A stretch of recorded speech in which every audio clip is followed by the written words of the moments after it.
А что если ковры, самолеты, лампы, джинны и волшебный мир принца Аладдина и принцессы Жасмин правда существуют? А что если есть такая страна с неописуемой арабской ночью, знакомая нам с самого детства? Что если это место, в которое реально можно попасть? Ох, ребятушки, в этом выпуске мы с вами отправляемся за настоящими страстными восточными приключениями по следам дворцовых интриг, тайн и сказок, местами острых, местами сладких, чтобы вместе открыть эту удивительную, неизвестную и все еще не испорченную цивилизацией и техническим прогрессом страну, в которой почти не ловит интернет, зато контакт, самым главным, очень сильный. Мы открываем с вами вместе волшебную лампу с джином, чтобы окунуться в новый, другой, совершенно свободный и дикий мир. Ну что, вы готовы? Тогда открывайте свои шкафы и сундуки, доставайте скорее свои ковры-самолеты, которые наверняка залежались у вас где-нибудь под рукой, и полетели узнавать эту восточную сказку лицом к лицу. Мы решили начать с полного погружения, чтобы понять, а каково это быть свободным и диким. Мы начали с полного хаоса и с шока, с Маракеша. Ни я, ни Стас не поняли этот феномен до конца. Что тут вообще происходит? Вроде хаос, вроде шум, но все это как-то работает, хотя кажется, что не работает вообще. Как Султан и Аладдин со своей лампой тут вообще ориентировались?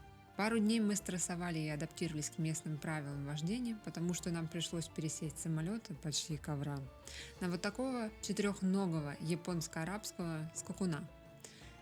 Так мы заново учились получать удовольствие и видеть в хаосе новые перспективы.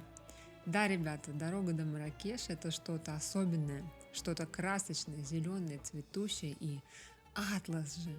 Вы только посмотрите на него. Местами это все напоминает не то Тибет, не то Альпы, не то Патагонию. Но мы в Марокко, в восточной сказке. С Аладдином, помните? На дорогах с нами происходило много интересного, как, например, вот эти ослики. Яга и Абу мы тут не нашли, зато нашли цаплю. Вот тут с нами случилась история, как Стас пытался поймать цаплю, и цапля удирала от Стаса. Ребята, вы сейчас не представляете. Я наблюдаю мое самое любимое зрелище. Муж, крадущийся в кустах. Сижу, жру финики и наблюдаю спектакль под открытым небом. Это божественно. Видно, да, вот цапля и вот Стас. Вообще всю ситуацию на арабских дорогах как-то прокомментировал Стас вот так. Вижу, стоит на перекрестке машина. Всех пропускает. Точно туристы. На мой вопрос, как ты понял, что это туристы, Стас ответил: ну, тут все понятно, по этой дороге уже бы 20 марокканцев вклинилось. Я уже научился, как они без поворотников поворачивать. Все профессионал. Я не знаю, как я в Германии после этого буду. Мастер. Но вернемся к Маракешу. Почему мы начали с него? Маракеш и колорит — это синонимы. Если вам не хватает солнца, адреналина, тайн, интриг и красок жизни, скорее всего, вам срочно стоит выписать рецепт с таблеткой под названием Маракеш. Этот город начинается с большой встряски. Сначала трафик на дорогах такой, что ты вообще не знаешь, куда смотреть, и голова кружится от этого всего. Все жужжит, сигналит, орет, вторгается, и местные как-то во всем этом каждый божий день живут. А потом, когда ты возвращаешься обратно в цивилизацию, даже немного скучаешь по этому всему. За все наши дни пребывания в Марокко мы открыли для себя еще один феномен – людей. Открытых, добрых, теплых, живых людей, которые живут во всем этом хаосе и при любом чихе бегут тебе помогать. В некоторых местах мы вообще не знали, как развернуться или выехать отсюда. Видимо, для этого Аладдину и нужен был ковер-самолет. Поэтому нам каждый раз помогали. В общем, как-то с Богом мы все-таки сюда доехали и офигели. Офигели, потому что после 4 часов дороги мы потащили свои уставшие телеса на самую центральную площадь Маракеша. Джема Эльфна – самое мощное испытание для всех, кто хоть капельку считает себя интровертом, и приятное приключение для тех, кому скучно сидеть на месте. Вот такое скопление абсолютно всего и сразу лично я впервые вижу. Зачем же сюда тащиться, спросите вы? Во-первых, это сердце города и гигантский театр, кинотеатр и ресторан под открытым небом. Тут рассказывают восточные сказки, рисуют мехенди, заказывают сок и шашлык, кормят сладостями, гипнотизируют кобр и заваривают традиционный берберский мятный чай. Все и сразу. Мне кажется, когда мы попали сюда впервые, у нас случился передоз впечатлений. Парочку раз меня тут назвали Шакирой и еще сравнили с арабской женщиной. И я так и не поняла, почему. Маркетинг у ребят тут от бога. Они продают все и вся. Перекрикивают друг друга, нас зазывают, чтобы ты подошел к ним, взял сок. И мы решили, что победила дружба. И Стас взял апельсиновую в одном, я взяла гранатовую в другом. Вот я сейчас жду гранатовый. Посмотрите на эту керамику и латунные лампы. Это же невообразимо прекрасно. Это все ручная работа, настоящая ручная работа. Местные легенды говорят, что если улыбнуться одному из старых сказителей и загадать тут желание, то оно сбудется. Хаос, капец, Стас, расскажи. На самом деле, я думал, здесь будет хаотичнее. Ну, сейчас GPT запугивал. Я уже все, у меня барабаны в башке по полной программе. Ребят, не знаю, как вы, если вы здесь будете, здесь прям дискотека. Барабаны, короче, в башке звучат вообще по полной. Там, кстати, где-то барабаны. Пошли посмотрим. Марракеш для меня это столица всех вариантов дворцов. Вот тех самых, которые мы с вами видели у себя дома по телевизору в кино. «Принц Персии», «Игра престолов» или даже «Гладиатор». Да, их все снимали здесь, в Марокко. Весь этот город – это декорации к одному большому, дикому, живому фильму. Дикий – это первое слово, которое приходит на ум, когда видишь Марракеш впервые. Когда мы тут первый раз переходили дорогу, хотелось, честно, помолиться. И чтобы отдыхать от бесконечного хаоса, который орет и вторгается тебе в уши со всех сторон, я и Стас спрятались в местных дворцах и парках. Начнем со дворцов. Вот скажите, вы когда думаете о дворцах, вам что вспоминается? Эрмитаж наверняка, Лувр или Мариинский дворец. А как насчет вот этого? Да, это тоже дворец. У меня, например, это чувство, как будто кто-то на уроке истории нажал на педаль времени и открутил на несколько веков назад страниц 50. На всякий случай, чтобы нам всем было интересно открывать новые миры. Больше всего в Марракеше мне понравился вот этот дворец Бахия, буквально дворец красоты. Здесь нет бесконечных комнат с экспонатами или портретами солидных дам, как у нас. Нет помпезного барокко или рококо. В Марокко во дворцах особое внимание уделялось свету и вентиляции. Арки и окна устроены здесь так, чтобы создавался естественный поток воздуха и света даже в самый жаркий день.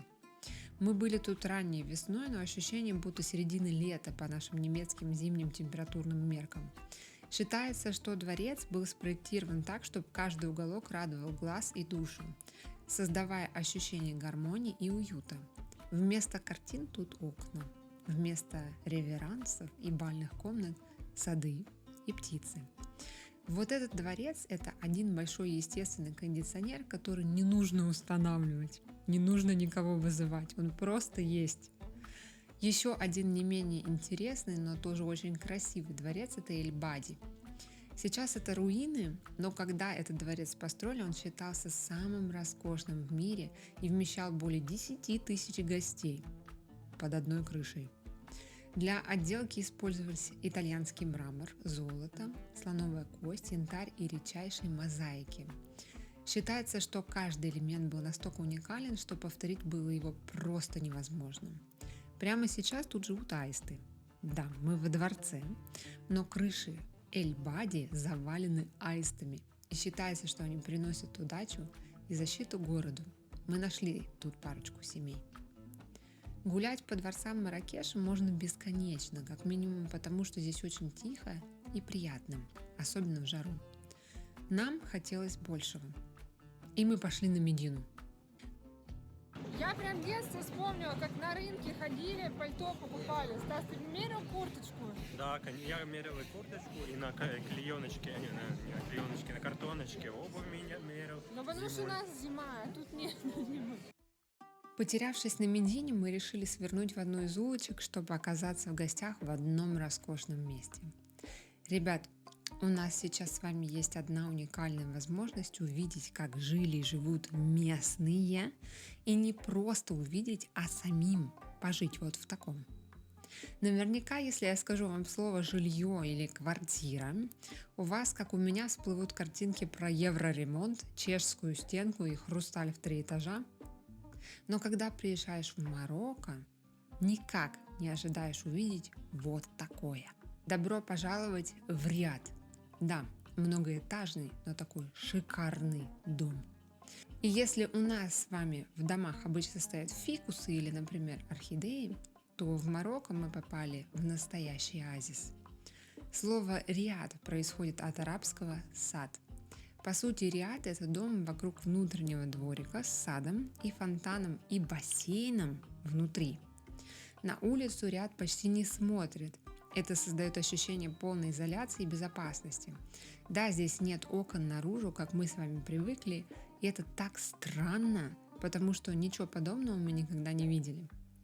Такой тип дома придумали, чтобы создать приватность и уединенные места для семей.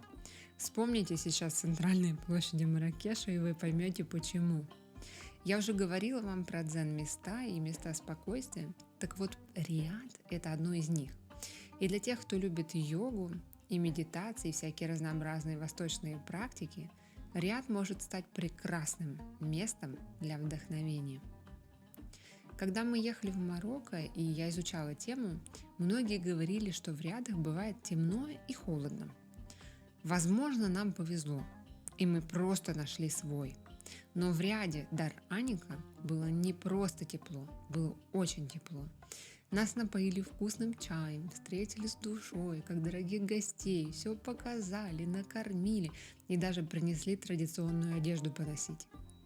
Чай здесь льется рекой, только вместо самоваров или привычных нам электронных чайников здесь вот такие, как из той самой сказки про Аладдина. Поэтому атмосфера вокруг и даже простой чайник создают ощущение сказки. Здесь чувствуется забота и приветливость. Здесь норма, когда тебя окружают вниманием и во всем поддерживают. В общем-то, истории про восточное гостеприимство – это правда. В Риадах все устроено так, чтобы каждая деталь радовала глаз и умиротворяла душу. Рассматривать это все можно часами. Я гуляла здесь и восхищалась всему подряд. Время и хаос здесь останавливаются. И можно просто быть, замедлиться, попивая свой особенный традиционный марокканский мятный чай. Если будете в Марокко, загляните в гости в Дар-Анику. Оно того стоит. Окей, мы с вами увидели дома. А как насчет школ? Традиционных исламских школ, учебных центров и центров развития. Медресе, так они называются, это архитектурные шедевры. Я и Стас покажем вам одну из них, как минимум просто потому, что это одно из самых лучших мест, которые мы оба видели здесь, в Марракеше. Это Медресе Бен Юсеф, школа, названная в честь святого, где могли учиться сразу 900 студентов. И честно, с трудом это вообще верится. Коридоры здесь малюсенькие, как и окошки. Просто посмотрите на это. Это такое миниатюрное, минималистичное, крошечное создание. И такое светлое. Я не знаю, как вы, лично я таких школ никогда еще нигде не видела. Где у тебя искусство, и свет, и природа, и бассейны собираются как пазлы в одну общую картину. Напишите нам в комментариях, хотели бы вы в такой школе учиться? И что бы хотели изучать здесь? А мы идем дальше. Это все еще только Марракеш. И говоря о нем, мы просто не можем не упомянуть о его чудеснейших садах, которые, как и школы и риады, здесь тоже спрятаны и тоже прекрасны по-своему. В этих дзен-местах ты переключаешься на красоту и глубину ощущений. Мысли исчезают, и ты слышишь тишину. По марокканским меркам эти сады – это символ процветания, символ жизни и защиты. И оно тут правда так чувствуется. Мы с вами привыкли к садам на даче у бабушки, где висят яблоки, абрикосы, ну и вишни на всякий случай. А вот у марокканской бабушки в садах висят мандарины и апельсины, и хором поют свои песни птицы. В этом Le Jardin Secret для меня самым приятным были вот эти красотки, которые прилетели к нам со Стасом, и мы просто наблюдали за ними, как они купаются, играются, просто живут. И этот сад считается одним из самых фотографируемых в мире именно из-за своей уникальной палитры и атмосферы. И вот, конечно же, такие дачи, скорее всего, мы с вами еще не видели. Давайте их заново открывать. Само название – секретный сад.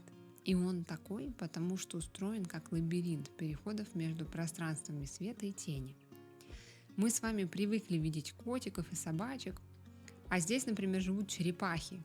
И когда ты слышишь это все, ты выходишь из бешеного ритма и просто наблюдаешь, как оно тут все устроено, с марокканской эстетикой по-восточному. Место это словно делает тебя мягче, спокойнее, умиротворяет изнутри и даже снимает усталость после долгой дороги. Мне очень понравилось здесь, где мы провели весь вечер и, набравшись сил, вместо пирожков с картошкой поели чиа-пудинг с манго и поехали дальше. Я думаю, среди тех, кто смотрит сейчас этот выпуск, наверняка найдутся те, кто мечтает о космических путешествиях, которые у всех на слуху, о Марсе или Юпитере, где-то там высоко за орбитой Земли. Ребятушки, дорогие мои, в этом выпуске мы хотим показать вам такое место, где Марс, космос или Юпитер можно найти на Земле. За всю мою жизнь это место, которое вы сейчас видите на своих экранах, было и остается одним из самых особенных. И сейчас вы поймете, почему. Дорога сюда была ужасающей, и будто говорил нам: поворачивайте отсюда нафиг обратно, чего вы тут не видели. Но мы настырно ехали дальше. Перед вами тот самый Марс на Земле. Космос посреди материи. Что-то такое, что вызывает мощную волну вдохновения и мурашек и какие-то новые чувства. Ребятушки, это пустыня Агафай. Я в нее прям влюбилась, и это мягко сказано. Пустыня, которая ведет себя не как пустыня и очень похожа на ту, где Аладдин доставал Джафару лампу из пещеры сокровищ. Помните такую? И сокровища тут правда есть. Их здесь можно наблюдать, можно просто жить, можно быть и можно просто чувствовать. Да, именно чувствовать эти сокровища, всю палитру жизни и красок, как она есть. Потому что такие места, они о чем-то большем. Они о том большем, что есть внутри нас, о нашем собственном внутреннем космосе, о Вселенной внутри нас, о сказках и мечтах, которые не сказки вовсе. И кто-то сейчас себя узнает. У кого-то внутри, скорее всего, есть такая Вселенная. Я смотрела на это все и просто не верила. Как? Вот как планета создала это? Вот как можно вообще такое было придумать и еще подарить нам, людям? Мол, живите, наслаждайтесь, удивляйтесь, мои хорошие.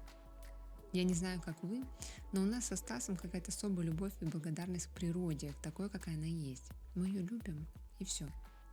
И вот здесь после городов, после перелетов, после шума Гамма, Марракеша, Агафая, это так остро чувствуется. Мне хочется, чтобы вы подышали этим простором здесь вместе с нами и запустили этот рычажок, который отвечает за мечты у вас внутри. Именно подышали. Вдохните сейчас это. Расширьтесь. Почувствуйте, как оно быть таким просторным, большим, бесконечно свободным, как это место.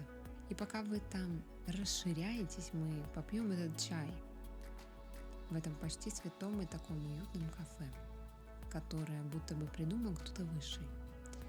Ну и послушаем урчание котиков, которые даже в пустыне чувствуют себя как дома. Поэтому, если вы когда-нибудь доберетесь сюда, в Марокко, Включите в свой список Агафай хотя бы на один вечер и расскажите нам потом, как оно у вас было. Первая встреча с Марсом на Земле. Ребята, шел 5-й день, как мы уже находимся в Марокко. Хотел сказать другое слово. В общем-то, нам есть что рассказать вам и показать, и какие-то общие представления об этой стране у нас уже сложились, потому что мы сделали очень большой круг и проехали очень много мест. Сегодня я в другом, так сказать, экипе, в другом параде, в другом наряде, потому что мы наконец-то, мы едем туда, что мы больше всего любим. Ребята, мы с вами в Агадире для того, чтобы посетить самый крупный, самый красивый, самый офигенский национальный парк здесь, Саус-Мас. В начале выпуска я говорила вам о конском режиме и громадных переездах и хардкоре. Так вот, после очередного такого длительного переезда, 5 часов мы ехали без остановок и шатались, как два медведя, после зимней спячки, и в итоге попали вот сюда. В регион, который обычно не показывают туристы и не особо указывают в путеводителях, причем зря. Лично я и Стас приехали сюда, в Марокко, в первую очередь из-за него, Агадира. И вот сейчас приготовьтесь открывать свои рты, разминайте их, пожалуйста, заранее, потому что здесь есть такие места, где открывание ртов нам с вами точно пригодится. И мы будем делать это вместе, впервые, как Колумбы всякие Васко да Гама. В общем, давайте открывать свою Америку, точнее, Африку, по-дикому.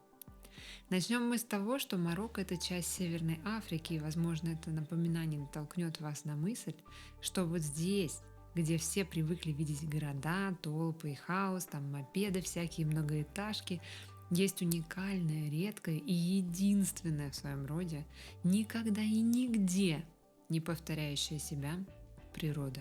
Мы с вами едем в сафари, ребятушки. В настоящее африканское сафари с марокканским оттенком и характером вместе. Где-то в выпуске про Мадейру я назвала вас сюськами. Вы знаете, мы изобрели слово такое сами. Так вот, дорогие наши сюсючки, добро пожаловать в Сус-Масу, национальный парк, идеально подходящий для нас, сокровище арабской восточной сказки, ее легкие и диафрагму. Это место, где дюны и океан встречаются вместе, где песчаная безжизненная пустыня покрыта зелеными и уникальными лесами органовых и эвкалиптовых деревьев. Ощущение здесь такое же шальное и свободное, как в Агафае, но обстановка лесная, живая, зеленая.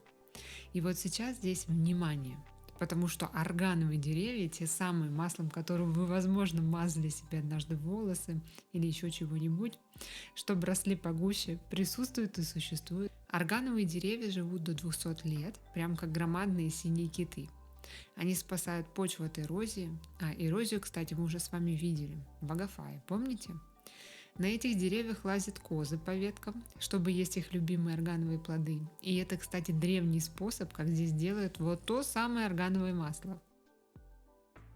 Это место опять про свободу и какой-то бесконечный горизонт, куда-то далеко за океан, за континенты. Помните, как в мультике «Бесконечность» и далее?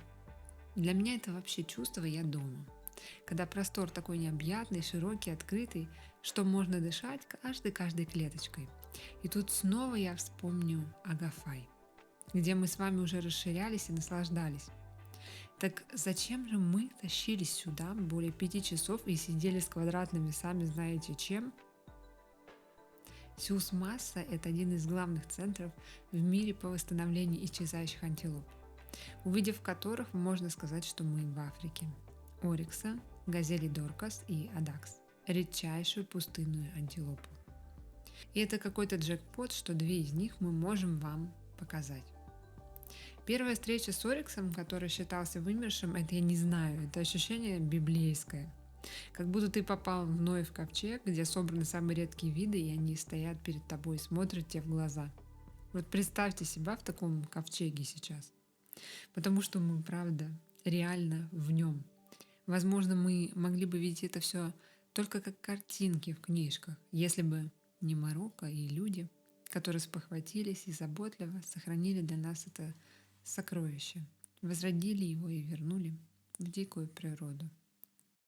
Вторая антилопа — это газель Доркас. Маленькая, изящная, невесомая, как будто у нее где-то спрятаны марокканские крылья. Для меня она, наверное, не просто красивая, она прекрасная. Она выдерживает жару больше 40 градусов и почти не пьет воды. Она невероятно быстрая и неуловимая, развивает скорость более 80 км в час. Когда она бежит, это выглядит как танец, парение над землей. Поэтому я сказала про крылья. Она как будто одела на себя солнечные природные очки. По крайней мере, так выглядят ее глаза. Видите вот эти полосы? Это натуральные очки. Они помогают уменьшать блики от солнца. Для меня это антилопа про легкость. И как здорово, что здесь Сюз Маси. У нас с вами есть такой шанс увидеть ее не на картинке, а вживую. Кроме антилоп в этой книге жизни в Марокко есть редкие особенные птицы. Страусов, я думаю, вы видели, но, возможно, не таких. Красных, диких, марокканских. Они тут важно расхаживают туда-сюда и иногда танцуют друг с другом, чтобы влюбиться или создать пару. А самцы, между прочим, ради самки даже опускаются на колени. Это североафриканский страус, самый крупный подвид страуса в мире. Рост у него почти 3 метра, а вес более 150 килограмм. Короче, это динозавр, только в перьях. Делая всего шаг, он захватывает до 4-5 метров за раз и видит за километры. И замечает движение раньше всех. Поэтому, конечно же, наши камеры не распознали прям сразу. Еще даже до того, как мы успели их просто достать. Но вроде бы они были не против, что мы их снимаем. На закуску мы оставили вам кое-что мистическое из мира природного. Есть у нас тут в блоге любители древнего, такого окаменелого, шаманского и вылетевшего из книг божественных.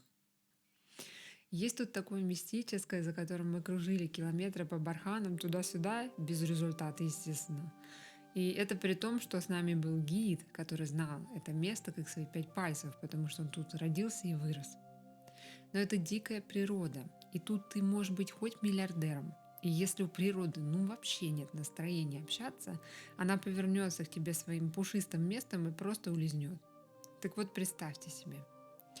Черные перья с металлическим зелено-фиолетовым отливом, полностью лысая голова, длинный изогнутый клюв, еще один динозавр нашей с вами планеты. Представили? Знакомьтесь, это гвоздь программы на нашем новом марокканском ковчеге. Это древнейший, редчайший, восхитительнейший ибис. Вот это существо, совсем непривычное нам, как будто он сошел с наскальных рисунков самых древних людей. Поэтому я вам сказала про окаменелости. Было время, когда этих птиц оставалось всего лишь 100 штук на всю нашу планету, и тогда здесь в Марокко начали серьезную программу защиты. Настолько серьезная, что каждая колония охраняется как люксовые виллы миллиардеров. Мы, например, со Стасом, пробираясь к ним сквозь километры, попали тут на парочку охранников и были строжайше отруганы за наши большие камеры. Именно за их наличие. Хотя мы, конечно, соблюдали дистанцию и все возможные кодексы прав птиц, животных и даже людей. Кстати, в Древнем Египте ибис был связан с богом Тотом, богом мудрости и знаний. Считайте, что мы с вами тут постояли, поснимали и набрались и мудрости, и знаний. Ведь ибис, он пережил цивилизации и точно знает что-то такое, что нам пока еще не дано. Или, может быть, откроется сразу после этого выпуска. Самое интересное, что протащившись сюда километры, мы успели застать их только издалека, когда они возвращались на ночлег всем своим большим птичьим семейством. Но у Вселенной для нас был один сюрприз, о котором я расскажу вам чуть позже. Попрощаться с Сюз Массой мы будем вот этими дикими фламинго на закате, за которыми я и Стас лезли по болотам и местным бурьянам часа полтора. Это же Марокко, природа тут же дикая, поэтому кусты и бурьяны — программа обязательная. Это одна из тех картинок, которые я увезла с собой из Марокко в памяти. как самое прекрасное, что я видела здесь. И, возможно, это тоже запомнится и вам из нашего фильма. Такая живая, дикая, настоящая природа, синхронная и движущаяся, как сама эволюция, как сама планета. Я снова оставлю вас здесь. Прочувствовать это, впустить в себя, этот ритм, саму жизнь, пульс сердца, по которому звучит наша планета. Если вы там уже закрыли рты и спрятали свои ковры-самолеты, открывайте, пожалуйста, заново, потому что мы только начали. Я вам говорила, что Агадир — это регион не сильно излюбленный туристами, причем зря. И вот это вам еще одно доказательство. Чтобы копнуть побольше в древности и окаменелости, я и Стас приехали в место, которое обычно называют поэтичным названием «Жопа мира». Мы объехали его все туда-сюда, чтобы найти вход, потому что входа сюда, естественно, не было. И Google Maps вообще предлагал нам идти напрямую, вплавь, так сказать. Но мы развернулись, сделали еще парочку кругов и оказались вот здесь, в Инумаре, самом секретном месте местных хитрых гидов, которые вообще не рассказывают, что такое сокровище есть в Марокко. Вопрос. Как вы думаете, что это? Похоже на Петру, но это не гробницы. Еще варианты? Ладно, рассказываю. Инумар — это древнее коллективное зернохранилище. Другими словами, сокровищница древнего народа берберов. Офигеть, ребята, я ничего подобного никогда не видела, я не знаю. Мне кажется, вы тоже. Это реально очень необычно, да. Это Петра отдыхает просто. Расскажи немного об этом месте. Ребят, я выяснила сейчас у гида нашего о том, что вот эти двери, которые вы видите, по одной двери на каждую семью. И сейчас вы удивитесь, но там хранили золото. Представляете? То есть золото, зерно, это зернохранилище, но здесь хранили даже золото. Для меня это шок-контент. Это, если честно. Потому что я такого никогда не видела. Ребятушки, штуки этой более 900 лет.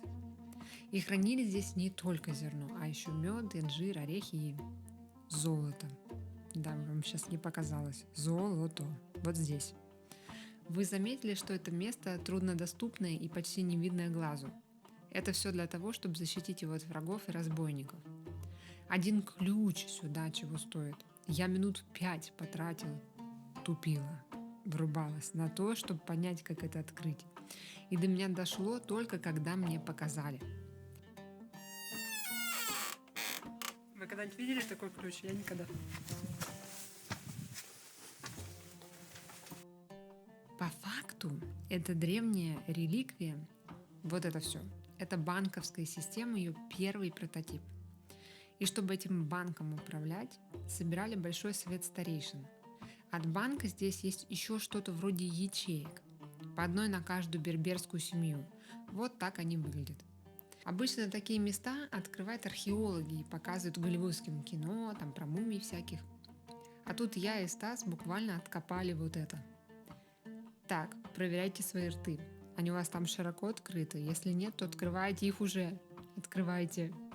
А мы пока со Стасом полетаем тут, над Инумаром, и попьем берберскую чайку вот в таком султанском кабинете для гостей.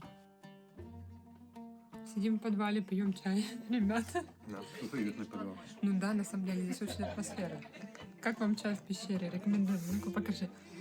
Покажи чай. Ребята, это зеленый чай с мятой. И они здесь его пьют везде и всюду. Это, короче, По-берберски. берберский традиционный чай. В общем, попробуйте. Будете сидеть как султаны, вот как мы тут. Здесь, кстати, очень тепло. Чтобы показать вам следующее легендарное место, мы со Стасом снова собрали себя в кучу, встали с кроватей, на которых изредка прислоняли голову перед сном, проехали еще 1500 километров и наконец-то добрались сюда, в любимую всеми в Марокко Эс-Сувейру. Дорога сюда была, как обычно, бесконечной, и чтобы нам и вам было интересно, мы заехали погулять в один маленький городок, который считается самым цветным в мире. Местные красят и изрисовывают его вручную, и выглядит это очень вдохновляюще. Тем более, что расположен он вот здесь, у подножия самого Атлантического океана. Честно вам скажу, вот такой Марокко мне и Стасу очень даже нравится. И вот отсюда началось наше влюбляние в страну. И даже грусть, тоска немножко от нежелания уезжать обратно в Германию. Возможно, глядя на эти картинки, вы даже решите, что это вообще не Марокко, а Португалия, например, или Испания немножко. Но тут бывает и такое. Здесь есть много всего интересного, и тоже есть пустыня. Не Агафай, не Сахара, но пустыня своя. И здесь по-своему красиво, потому что здесь есть и это. Мне кажется, это место идеальное, чтобы нам обниматься друг с другом и местными животинами и встретить прекрасный, настоящий марокканский закат. И оно того стоит.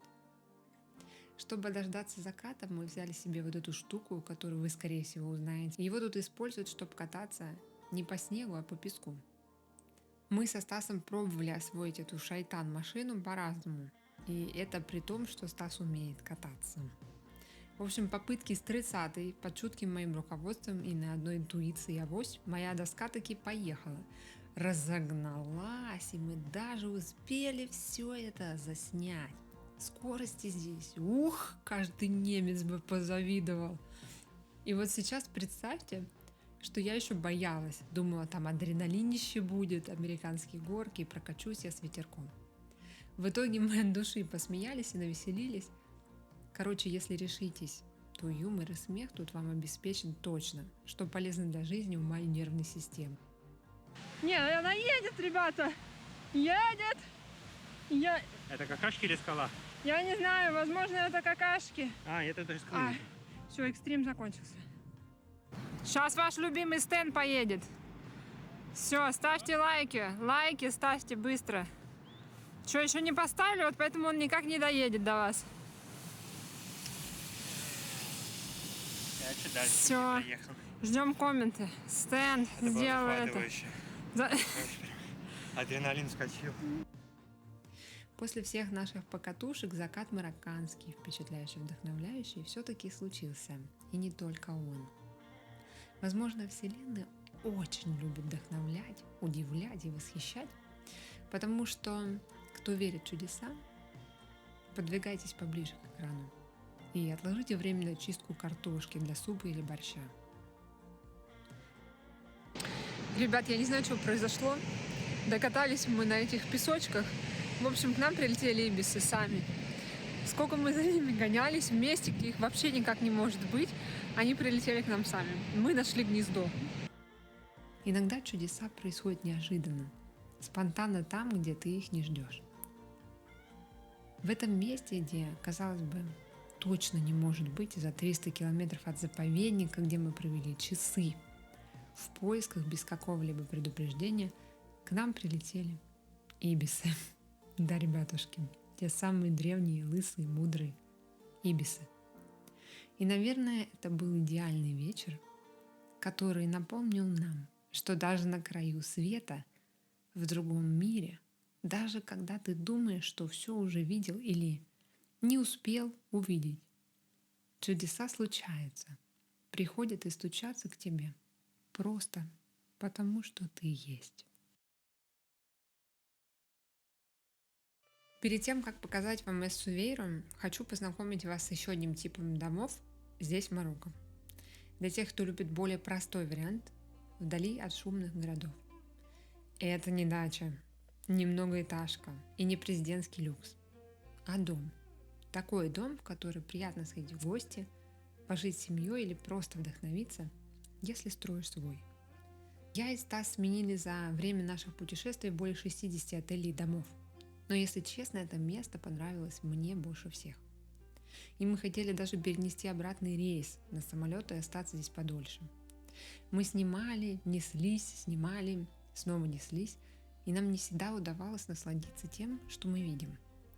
Когда мы попали в этот дом, в этот регион, мы хоть немного набрались сил. Во-первых, потому что здесь все, что вы видите, сделано руками местных мастеров. Даже стулья, зеркала, мебель, ковры под ногами. все это плели, красили и мастерили вручную. Каждую деталь здесь хочется разглядывать, трогать и восхищаться. И все это чисто природное, настоящее. Никакого пластика, никакого искусственного интеллекта, никаких фотошопов. Настоящее. Мне лично, как человеку творчества, это все важно. У меня такая атмосфера, живая красота вдохновляет творить. Потому что кто-то это все делал с душой. Во-вторых, здесь очень много светлого и теплого пространства. Громадные окна, высокие потолки, ничего не давит, а скорее наоборот, открывает. Иногда пространство – это то, что может помогать или наоборот отвлекать, что-то делать, планировать, жить, мастерить. В моем случае этот дом мне помогал творить. Здесь нет всех этих прелестей, которые мы избегали в Марракеше. Шум, гам, толпы. И нервная система наконец-то расслабляется и включает режим отдыха. И пока вы погружаетесь в марокканский быт, осматриваетесь, тут гуляете, я оставлю вас здесь послушать звуки ветра, шелест деревьев, повдохновляться и помечтать о чем-то своем восточном, арабском. Мы долго думали, чем завершить наш выпуск про Марокко, куда поехать, чтобы запомнить и насладиться. И в итоге выбрали ее – Эс-Сувейро. Вы скажете, ну город и город, но мы же видели уже всякие города, ну чем особенно этот-то? Это простой рыбацкий порт, который до сих пор кормит полстраны и мира своими знаменитыми сардинами. Возможно, кто-то из вас ел сегодня такие консервы с сардинами. Так вот, их часто везут отсюда. В Эс-Сувейре творится всякое. Чайки танцуют танго, люди устраивают аукционы с рыбой, лодки качаются на волнах и котики рыбачат в море по сменам. Что? Подождите. Кто рыбачит в море? Котики? Да, котики рыбачат с моряками в океане. Ребята, я никогда в жизни не видела котов, которые рыбачат. Вы прикиньте, да, которые ходят в океан. Вот говорят морской волк. А чтобы морской кот, вот это очень интересно. И кадр, который вы следующий увидите, будет подтверждать, что коты бывают тоже морские, не только волки. Котики, которые контролируют тут и держат на себе весь город, прям как в фильмах про итальянскую мафию. Оказывается, они умеют тут и такое. Мы со Стасом видели вообще всякое. Рыбаков в разных лодках, разные лодки и разные портовые города. Но вот котиков, которые рыбачат, никогда. Котики здесь это как санитарная служба. Их тут любят, кормят и уважают. С ними ездят в море, им выделяют лучшие ковры, лодки и стулья. Они украшают собой посуду, улицы и даже мосты. И они ничего не боятся. Ни людей, ни волн, ни чаек. Кажется, там любовь случилась, ребята. Все, уводит мужа у меня коты. Пока нам кот наш кот нам не изменяет. Это знак, высший знак доверия, да? Многие котики, кстати, отлично находят свою лодку и приходят к одному и тому же рыбаку. Сами садятся на борт и отчаливают за уловом. Видеть это вживую – это что-то с чем-то. Мы со Стасом долго думали, что, наверное, нам стоит научить нашего Бентли чему-то, кроме лазить с нами по горам и гоняться за белками. Кстати, про лодки. Почему они все такие синие? Ваши версии? Говорят, что синий цвет защищает от всего дурного, в том числе от комаров. А вообще синий цвет меньше нагревается на солнце и является здесь символом порта, как у нас номерные знаки на машинах. Когда-то Эс-Сувейра была официальным окном Марокко в Европу, и отсюда везли все. От сахара, органового масла до страусиных перьев и миндаля. Возможно, кто-то из вас узнал это место, пока я вам про него рассказывала, ибо его показывали в большом кино. Очень много раз. Здесь снимали знаменитую «Игру престолов» и те самые эпичные сцены, как Дейенерис покупала своих безупречных и раздавала свои дракарис.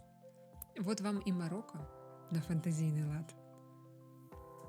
Вы знаете, Эссувейра — это одно из тех мест, которые вроде не похожи на Марокко, но при этом что-то такое восточное и, как сейчас модно говорят, аутентичное в нем есть. Лично мне этот город понравился за его ветер, за вот эти звуки океана и за события, что случилось здесь со мной.